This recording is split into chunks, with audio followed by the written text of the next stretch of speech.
আসসালামু আলাইকুম আপু, কেমন আছেন?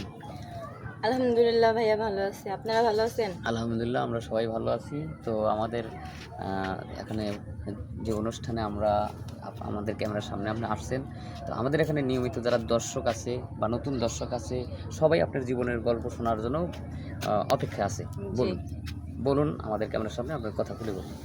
আমি আজ অনেক দিন যাবৎ ভিডিও করতেছি, কিন্তু আমি এরকম কোনো ভালো মনের মানুষ পাই নাই। তো অসহায় গরিব বিদায় এই কারণে কোনো ছেলের আগায় আসে না। যদি আমার বাবার ধন দৌলত টাকা পয়সা সব থাকতো, অবশ্যই ছেলেদের জন্য আমার মা বাবা আমাকে ঘরে রাখতে পারতো না। আর এখন একটা ছেলের জন্য এই সব জায়গায় আইসা আমি আমার লাইফের সব ঘটনা মিডিয়াতে আইসা আমি তুলে ধরছি। সব কিছু জেনে শুনেও আমাকে তারা বিয়ে করতে চায় না বা আমার লাইফে আসার জন্য কেউ আগ্রহী না। অনেক অনেক মেয়েরা আছে যাদের লাইফের সব ঘটনা লুকিয়ে রেখে বিয়ে করে। আমি তো ওরকম না, আমি মেয়েরে আসছি, আমার লাইফের সব সত্য ঘটনা বলছি, আমার বাবা কি করে তাও বলছি। সব কিছু জানা সত্ত্বেও কোনো ছেলে আসে না। তো আবার এইটাই মনে পুনরায় হয় আপনার বাবা কি করে একটু বলেন। আর আপনার তোমার family কোন থেকে লাগবে আছে? কাইটা দিব না, সমস্যা নাই, মাঝখানে কাইটা দিব। হ্যাঁ, কাইটা দিলে হবে। কি কইছিলাম ভুলে গেছি। বাবা কি করে? বাবা থেকে হ্যাঁ, আমার বাবা রিক্সা চালায়, আমার বাবা মধ্যবিত্ত, আমার ফ্যামিলি মধ্যবিত্ত, এগুলো আমি বলছি বাস্তবতা যেটা, কিন্তু তা ওনারা করে না। আর যে অনেক অনেক মেয়েরা আছে যারা মিথ্যা কথা বলে ছেলেদের সাথে সম্পর্ক করে, ওই মেয়েরা ভালো। যারা বাস্তব সত্য ঘটনা বলে তাদেরকে ছেলেরা করে না। তো এইটাই, এরকম কোনো মানুষ হয়তো পৃথিবীতে আমার জন্য জন্ম নেয় নাই যে আমার পাশে আসবে। আমার বড় ভাই নাই ওরকমভাবে আমাকে ভাইয়ের মতন আগলায় রাখবে, বা অনেক ভাইরা আছে যে স্বামীর স্ত্রীর মতন সম্পর্ক আমার সাথে করবে, ওরকম সম্পর্ক কেউ করতে চায় না। ঠিক আছে, সবাই চায় মেয়েদেরকে ফয়দা উঠাইতে। সব মেয়েরা হয়তো অনেক অনেক মেয়েরা আছে প্রতারণা করে, কিন্তু অনেক মেয়েদের জন্য যে আমাদেরকেও বলা হবে এমনটা কিন্তু না। হাতের 5টা আঙুল এক সমান না।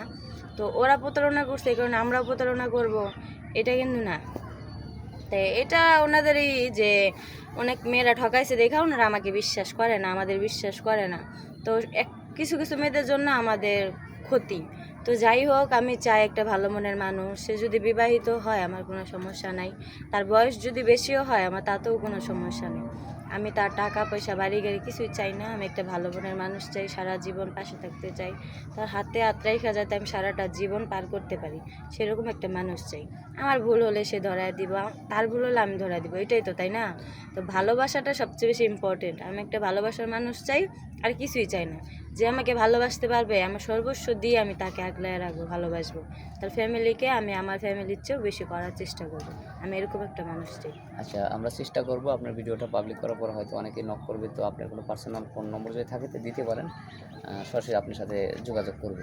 না ভাইয়া, আমার পার্সোনাল কোনো ফোন নাই। আমার মার একটা সেলাই মেশিন ছিল, আমার একটা ফোন ছিল। আমার বাবা অনেক কষ্ট করে লোনে আমাকে ফোনটা কিনে দিছিল। তো ওই ফোনটা আর আমার মার সেলাই মেশিনটা দুটোটাই বিক্রি করে দেওয়া হয়েছে। আমি আগে টুকটাক কাজ করতাম, সংসার করতাম, কিন্তু এখন তাও করতে পারি না। বাবা অ্যাক্সিডেন্টের কারণে ওই সব বিক্রি করে বাবার চিকিৎসা করা হয়েছে। 2-2.5 মাস হয়েছে, এই কারণে আমার কাছে কোনো ফোন নাই আর। ঠিক আছে, আপনার দুঃখের কথা আমরা শুনলাম। দর্শকবিন্দু মেয়েটার দুঃখের কথা শুনলেন, তার অবস্থাটা কেমন বা করুণ অবস্থার মধ্যে আছে। তো যাই হোক, তার কোনো পার্সোনাল ফোন নাই। আমাদের স্ক্রিনে আমাদের ইমো নম্বর হোয়াটসঅ্যাপ দেওয়া থাকবে। কেউ যদি মেয়েটাকে চান বা বিয়ে করতে চান তাহলে এই নম্বরে ফোন দিলেই পাবেন, কিন্তু অযথা কেউ ভিডিও ফোন দেবেন না। সবারই সুস্বাস্থ্য কামনা করে বিদায় হচ্ছে।